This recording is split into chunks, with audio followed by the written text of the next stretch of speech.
देव बरो दीस दिवं तुमकां. आज ऑक्टोबराची 1 तारीख. पवित्र सभा आज अख्ख्या संवसारांत रोजार मायेचो हो म्हयनो आचरसिता. आज तावन 1 म्हयनो ऑक्टोबराचो म्हयनो रोजार मायेक समर्पण दिल्लो म्हयनो जावन आसा. आयची विशेषता काली म्हळ्यार आमी स्नेहालय तावन कोडयाळच्या वेनलॉक आस्पत्रेंत जेवणाची सेवा आरंभ करून 9 वर्सां संपली जाल्यार आमकां व्हडा मापान येदोळ पर्यंत कोणेय एक दान दिल्लें ना. आज हांव पयले फावटी देव बरें करूं म्हणटा कोडयाळ दियेसीच्या मंगळूर शहरांतल्या बोळार रोजार मायेक समर्पण दिल्ल्या फिरगेजेच्या विगार बापांक फादर आल्फ्रेड पिंटो बापांक. कित्याक म्हळ्यार थोडे दिसा पयले हांव त्या फिरगेजेक अचानक भेटाक गेल्ल्या वेळार ताणें म्हाका आदारसून सुदारसून मोगान ताणें आपोवन म्हळें, जोझफ तुवें करची सेवा खंडीत जावन ती उत्तम जावन आसा, ताका म्हाका सांगूंक कितेंच ना, पूण म्हजें तावन कितें करचें म्हणलें तूं सांग. हांवें सांगलें, फादर तुमकां कितें खुशी आसा तें करयेत. ताणें म्हणलें, जोझफ तूं वेनलॉकांत इतले जाणांक जेवण दिताय, इतले जाणांक इतले वर्सां तावन जेवण दिताय, आमकां तें साद्य जावंक ना तुका कुमक करूंक. पूण रोजार मायेक समर्पण दिल्या ह्या म्हयन्यांत 1 म्हयनो हांव फिरगेजेंत एनावन्स करून फिरगेजेच्या लोकांक तावन हे एक जेवणाची सेवा करूंक हांव मोन करता. म्हाका मस्त खुशी जाली. कित्याक म्हळ्यार एक येजाक बाप फिरगेजेंत एनावन्स करून आमच्याच शहरांत आसल्या सादारण वेनलॉक आस्पत्रेंत 1000च्याकय चड बेड्डां आसात, तांची भूक थांबोवंक, तांची दुकां पुसूंक, तांचे पासून तूं काणवळाय दाखोवंक मोन केल्ल्या येजाक बापांक खंडीत जावन हांव देव बरें करूं म्हणटा. आनी तांणी मोन केल्ल्या खातीर आज तावन हर एक दीस 1 म्हयनो वेनलॉक आस्पत्रेंत रोजारियो फिरगेजेच्या लोकांक तावन एकठांय केल्ल्या आयवजाचो दानांचो एक वांटो थंयसर वेनलॉक आस्पत्रेच्या पिडेस्तांच्या वट्टूक आसल्या लोकांक जेवण दिवंक साध्य जातलें. हेरा फिरगेजकारांक हांव उलो दिता, असल्या मिसावांक तुमी सहकार दिया. तुमच्या फिरगेजे तावन 1 हप्त्याचे गी, 15 दिसाचे गी, 1 म्हयन्याचे गी हें एक जेवण वेनलॉक आस्पत्रेंत दिवंक तुमी मोन केल्यार खंडीत आमकां एक व्हडलो आदार जातलो. कित्याक भोव कश्टांनी हें मिसांव चलतें आसा, पयशे आसून हें मिसांव चलना. साबार जाणांच्या कुमकेंत साबार जाणां कडेन हर एक दीस फोना आनी वॉट्सअप करून हे जेवणां विचारून हें मिसांव जातें आसा. देखून तुमचे लागीं म्हजी कळती विनंती, ह्या दृश्य माध्यमांत कोण पुरा गांवांत आनी परगांवांत आसात की तुमी एका वेळाच्या जेवणाक ह्या वेनलॉक आस्पत्रेंत साबार दुबळो लोक हर एक दीस एडमीट जाता. कर्नाटकाच्या आनी कासरगोड बॉर्डर आसतो लोक मस्त पयसतावन येता, तांकां एक वेळा जेवण ना, एक वेळा जेवण ना. देखून तुमचे लागीं कळती मानावी, ह्या एका जेवणाक तुमी कुमक करा. फकत 10,000 रुपये 700 लोकांक एका दिसाच्या जेवणाक. हांगासर जेवण तुमी दिता आसतना तुमचो जल्मा दीस ह्या बऱ्या कार्य कितें आसल्यार तुमी वाडूंक येवयेत आनी त्या दीस तुमच्या लेखान तें जेवण आसतलें. आनी दयेकर कुमक करा म्हणून तुमच्या लागीं परत्यान विनंती करता. देव बरें करूं. ಆತ್ಮೀಯರೇ, ಪ್ರಪಂಚದಲ್ಲಿ ಬಹಳಷ್ಟು ಕುಬೇರರು, ಆಸ್ತಿಕರು ಈ ಪ್ರಪಂಚದಲ್ಲಿದ್ದಾರೆ. ಅವರಲ್ಲಿ ಬಹಳಷ್ಟು ಜನ ದಾನ ಮಾಡಿ ಹೆಸರು ಗಳಿಸಲು, ಪ್ರಚಾರ ಮಾಧ್ಯಮದಲ್ಲಿ ಹೆಸರು ಬರುವ ಆ ಉದ್ದೇಶದಿಂದ ದಾನ ಮಾಡುವವರು ಇದ್ದಾರೆ. ಎಷ್ಟೋ ಜನ ಕುಬೇರರು ಮದುವೆ ಸಂದರ್ಭದಲ್ಲಿ 500,000 ಕೋಟಿಯಷ್ಟು ಖರ್ಚು ಮಾಡಿ ಹೆಸರು ಗಳಿಸುವವರು ಸಹ ಏನು ಕಡಿಮೆ ಇಲ್ಲ. ದಾನ ದೇವರಿಗೆ ಕೊಡುವಂಥದ್ದು ಕೊಟ್ಟು ಕೊಂಡುಕೊಳ್ಳುವ ಒಂದು ಪ್ರವೃತ್ತಿಯೂ ಆಗಿರಬಹುದು. ಕಂತಗಂತೆ ನೋಟು, ವಜ್ರ ವೈಡೂರ್ಯ,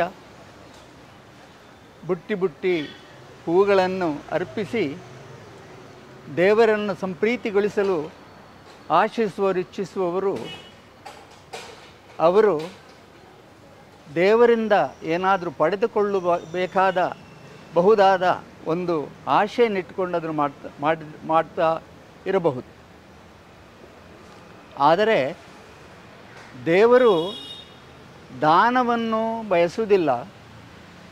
ಆದರೆ ದೇವರು ಸಾಲವನ್ನು ಕೇಳುತ್ತಾರೆ ಎಂದು ಜ್ಞಾನೋಕ್ತಿ 19:17 ಹೇಳ್ತಾ ಇದೆ. ಯಾರು ಬಡವರಿಗೆ ಕಾಳಜಿ ತೋರಿಸುತ್ತಾರೋ, ಹಸಿದವರಿಗೆ ಊಟ ಕೊಡುತ್ತಾರೋ, ನಿರಾಶ್ರಿತರಿಗೆ ಆಶ್ರಯ ಕೊಡುತ್ತಾರೋ, ಹೊದೆಯಲ್ಲಿ ಇಲ್ಲದವರಿಗೆ ವಸ್ತ್ರದಾನ ಮಾಡುತ್ತಾರೋ, ಅವರು ಸರ್ವೇಶ್ವರ ದೇವರು ಹೇಳ್ತಾರೆ, ಅವರು ನನಗೆ ಸಾಲ ಕೊಡ್ತಾರೆ, ಆ ಸಾಲವನ್ನು ನಾನು ಹಿಂತಿರುಗಿಸ್ತೇನೆ ಎಂಬ ವಾಗ್ದಾನ ಜ್ಞಾನೋಕ್ತಿ 19:17 ಹೇಳಲಾಗಿದೆ. ಸಿರಾಕ್ 35 ದೇವರು ಹೇಳ್ತಾ ಇದ್ದಾರೆ, ನಾನು ನಿನಗೆ ಕೊಟ್ಟ ಹಾಗೆ ನೀನು ಕೂಡ ಹಿಂತಿರುಗಿಸು, ಹೃದಯದ ಉದಾರತೆಯಿಂದ ನೀಡು, ಆ ಉದಾರತೆಗೆ 7% ನೀನು ಹಿಂದಕ್ಕೆ ಪಡೆಯುವೆ ಎಂಬ ಒಂದು ಆಶ್ವಾಸನೆ ಸಿರಾಕ್ 35 ಇದೆ. ಈಗ ಪ್ರಶ್ನೆ ಏನಂತ ಹೇಳಿದ್ರೆ, ದೇವರಿಗೆ ಕೊಡುವುದು ಹೇಗೆ ಅಂತ ಹೇಳುವ ಪ್ರಶ್ನೆ. ಈ ದೇವರಿಗೆ ಸಾಲ ಕೊಡುವಂಥದ್ದು ಅಂತ ಹೇಳಿದರೆ, ಬಡವರಿಗೆ ಕೊಡುವ ಅನ್ನದಾನ, ಬಾಯಾರದವರಿಗೆ ಕೊಡುವ ನೀರು, ನಿರಾಶ್ರಿತರಿಗೆ ಕೊಡುವ ಆಶ್ರಯ, ಇದೆಲ್ಲ ಸ್ನೇಹಾಲಯದಿಂದ ಬ್ರದರ್ ಜೋಸಫರಿಂದ ಕಳೆದ 15 ವರ್ಷಗಳಿಂದ ನಿರಂತರವಾಗಿ ನಡೀತಾ ಇದೆ. 2006 ಆಗಸ್ಟಿನಲ್ಲಿ ಪ್ರಾರಂಭವಾದ ಈ ಸಂಸ್ಥೆಯು ಈವರೆಗೆ 1340 ಜನರನ್ನು ಮಾರ್ಗದ ಬದಿಯಲ್ಲಿ ನಿರಾಶ್ರಿತರಾಗಿ ಸಮಾಜದಿಂದ ಅವರನ್ನು ತನ್ನ ಸ್ನೇಹಾಲಯಕ್ಕೆ ಕರೆತಂದು ಅವರನ್ನು ಶುಚಿಗೊಳಿಸಿ ಆರೈಕೆ ನೀಡಿ ಒಂದು ಮನುಷ್ಯರನ್ನಾಗಿ ಮಾಡಿ ಅವರ ಮನೆಗಳಿಗೆ ತಲುಪಿದ ಕೀರ್ತಿ ಸ್ನೇಹಾಲಯದ್ದು. ನಾವು ಬಹಳ ಸಲ ದೇವರಿಗೆ ಕೊಡ್ತೇವೆ, ನಾನು ಅಷ್ಟು ಕೊಟ್ಟಿದ್ದೇನೆ ಇಷ್ಟು ಕೊಟ್ಟಿದ್ದೇನೆ ಅಂತ ಹೇಳುವಂಥದ್ದು. ದೇವರು ಏನು ಭಿಕ್ಷುಕರಲ್ಲ, ಅವರ ಹತ್ರ ಬೇಕಾದಷ್ಟು ಇದೆ.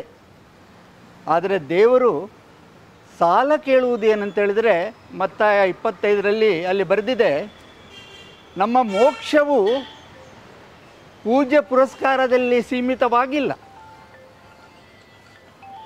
ಅಲ್ಲಿ ಹೇಳ್ತಾ ಇದೆ, ನಾನು ಹಸಿದಿದ್ದೆ, ನೀನು ನನಗೆ ಊಟ ಕೊಟ್ಟೆ, ನಾನು ರೋಗಗ್ರಸ್ತನಾಗಿದ್ದೆ, ನೀನು ನನ್ನ ಆರೈಕೆ ಮಾಡಿದೆ, ನಾನು ನಿರಾಶ್ರಿತನಾಗಿದ್ದೆ, ನೀನು ನನಗೆ ಆಶ್ರಯವನ್ನು ಕಲ್ಪಿಸಿಕೊಟ್ಟೆ, ನೀನು ಭಾಗ್ಯವಂತ, ನಿನಗಾಗಿ ತಯಾರಿಸಿದ ಸ್ವರ್ಗಕ್ಕೆ ನೀವು ಬಾ ಅಂತ ಕರೆಯುವ ಕರೆಯೋಲೆ ಭಾಗ್ಯವಂತನಿಗಿದೆ.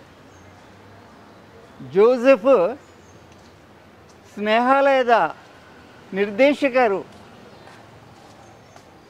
ಕಾಲಿಗೆ ಮೆಟ್ಟಿಲ್ಲದೆ ಒಂದು ಮಾಸಿದ ಒಂದು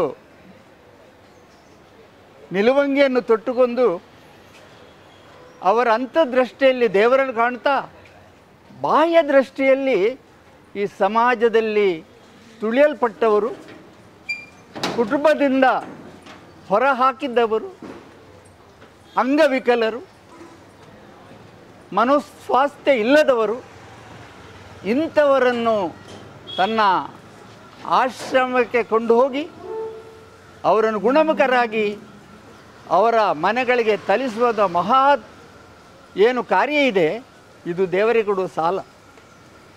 ನಮ್ಮ ಪೂಜ್ಯ ಪುರಸ್ಕಾರ ನಮಗೆ ಮೋಕ್ಷ ಕೊಡುವುದಿಲ್ಲ ಅಂತ ಯಾಕೊಬ್ಬರು ಹೇಳ್ತಾರೆ. ನಿಮ್ಮ ಪೂಜ್ಯ ಪುರಸ್ಕಾರದಲ್ಲಿ ನೀವು ಆಸ್ತಿಕರಾಗಿದ್ದೀರಿ ಅಂತ ಹೇಳುವುದನ್ನು ನೀವು ನಿರೂಪಿಸಬೇಕು ಅದು ನಿಮ್ಮ ಒಳಿತಿನ ಕೃತ್ಯದಿಂದ ನಿರೂಪಿಸಿದರೆ ಮಾತ್ರ ಅದು ಆ ಪ್ರಾರ್ಥನೆಗೆ ಬಲವಿದೆ, ಆ ಪ್ರಾರ್ಥನೆಗೆ ಪುಣ್ಯವಿದೆ, ಆ ಪ್ರಾರ್ಥನೆಗೆ ಫಲವಿದೆ. ಬರೇ ಮದರ್ ತೆರೇಸ ಹೇಳ್ತಾರೆ, ಪ್ರಾರ್ಥಿಸುವ ತುಟಿಗಳಿಗಿಂತ ಸೇವೆ ನೀಡುವ ಕೈಗಳು ಪವಿತ್ರ ಅಂತ. ಬಹಳ ಸಲ ಈ ಲೋಕದಲ್ಲಿ ನಾನು ನನಗೆ ದೇವರೆಲ್ಲರಿಗೆ ಅಂತ ಹೇಳುವಂತಹ ಒಂದು ಪ್ರವೃತ್ತಿ ನಮ್ಮ ಸಮಾಜದಲ್ಲಿ ನೋಡ್ತೇವೆ. ಆದರೆ ಜೋಸೆಫ್ರ ಹಾಗೆಲ್ಲ, ಅವರು ಹೇಳ್ತಾರೆ ದೇವರು ನನಗೆ, ನಾನು ಎಲ್ಲರಿಗೆ.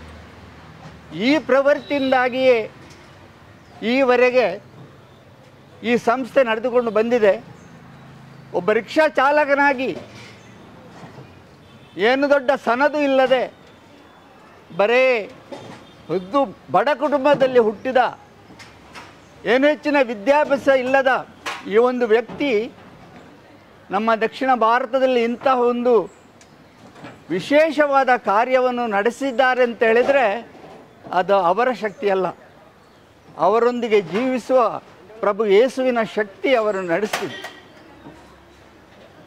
ಪ್ರಿಯರೇ, 2016ರಲ್ಲಿ ಸೆಪ್ಟೆಂಬರ್ ತಿಂಗಳಿನಲ್ಲಿ ಈ ಮಾನ್ನ ಇಲ್ಲಿ ಅನ್ನ ದಾನ ಮಾಡುವ ಒಂದು ವ್ಯವಸ್ಥೆಯನ್ನು ಪ್ರಾರಂಭಿಸಲಾಯಿತು. ರೂಪಾಯಿ 15ಕ್ಕಿಂತಲೂ ಕಡಿಮೆ ಬೆಲೆ ಇರುವ ಆ ಸಮಯದಲ್ಲಿ ಪ್ರಾರಂಭಿಸಿದ UT ಖಾದರ್ರವರು, ನಮ್ಮ ಈಗ ಸ್ಪೀಕರ್ ಆಗಿದ್ದಾರೆ, ಅವರು ಇಲ್ಲಿ ಅದನ್ನು ಪ್ರಾರಂಭ ಮಾಡಿದರು. ಈಗ ಸರಿಸುಮಾರು 50 ರೂಪಾಯಿಯಷ್ಟು ಆ ಅಕ್ಕಿಗೆ ಕ್ರಯ ಆಗಿದೆ.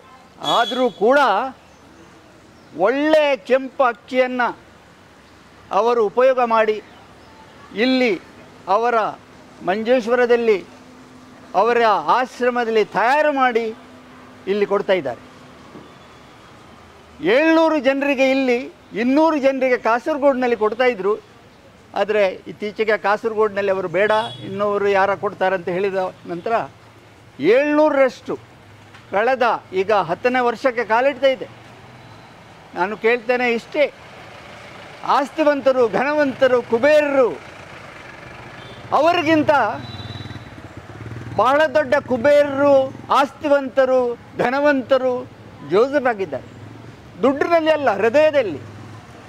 ಯಾಕೆಂತ ಹೇಳಿದ್ರೆ ಇಷ್ಟರವರೆಗೆ ಈ 9 ವರ್ಷಗಳಲ್ಲಿ ಎಷ್ಟು ಸಾವಿರ ಜನರು ಈ ಊಟವನ್ನು ಉಂಡು ಅವರಿಗೆ ಆಶೀರ್ವದಿಸಿದ್ದಾರೆ ಅಂತ ಹೇಳುವಂಥದ್ದು ಅಲ್ಲಿ ಇದ್ದ ಭವ್ಯ ಕಟ್ಟಡವೇ ಸಾಕ್ಷಿ.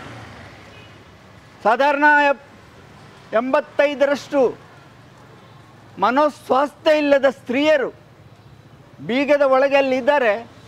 ಆದರೆ ಅಲ್ಲಿರುವ ಶಾಂತತೆ, ಅಲ್ಲಿ ಅವರ ಮುಖದಲ್ಲಿರುವ ಮಂದಸ್ಮಿತ, ಅವರಿಗೆ ಅಲ್ಲಿ ದೊರಕುವ ಚಿಕಿತ್ಸೆ ಒಂದು ನೋಡಿದರೆ ನಾವು ಪುಣ್ಯಕ್ಷೇತ್ರಕ್ಕೆ ಹೋಗ್ತೇವೆ ದೇವರನ್ನು ಹುಡುಕಿಕೊಂಡು.